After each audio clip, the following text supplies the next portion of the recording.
Se eu pego skate pra fazer um rolezinho, eu me sinto bem melhor. Com a minha família, os irmãozinhos, eu fico bem melhor. Mesmo escrevendo sozinho, não me sinto só, tipo, me vejo ótimo como um kick-top. Pego skate pra fazer um rolezinho, eu me sinto bem melhor. Com a minha família, os irmãozinhos, eu fico bem melhor. Mesmo escrevendo sozinho, não me sinto só, tipo, me vejo ótimo como um kick-top.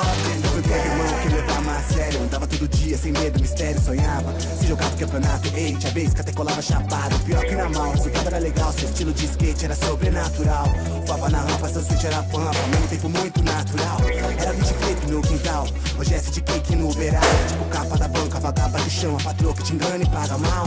Sabe que no Brasil é bem normal, cê trampa de graça sem R$1. E nessa caçada cê mosca, te arrasta, ficou tipo prato principal. Mas quando acredita, se empenha, dedica, percebe em detalhes, a vida motiva. Tipo tem slide, Joe, tipo chama a mina pra chegar pra um show bom. Tipo aquela rima de briga, pensou de curtir quando eu revi, me emocionou. Sabe que eu sou sério no que eu quero, com o cérebro espero o tempo do centro. Eu pego skate pra fazer um rolezinho, eu me sinto bem melhor. Com a minha família, os irmãozinhos, eu fico bem melhor. Mesmo escrevendo sozinho, não me sinto só, tipo, me vejo ótimo como um kick-top. Pego skate pra fazer um rolezinho, eu me sinto bem melhor. Com a minha família, os irmãozinhos, eu fico bem melhor. Mesmo escrevendo sozinho, não me sinto só, tipo, me vejo ótimo como um kick-top. Ele vive o caos diário, tipo atrás horário, uma dedicação, sonhando pro trampo, salário. E ao contrário desse itinerário, seja contusão, viagem, tempo, trabalho. Quando acreditar nesse barato, ninguém prova o contrário. Sei que sozinho se guiará, seu limite, meu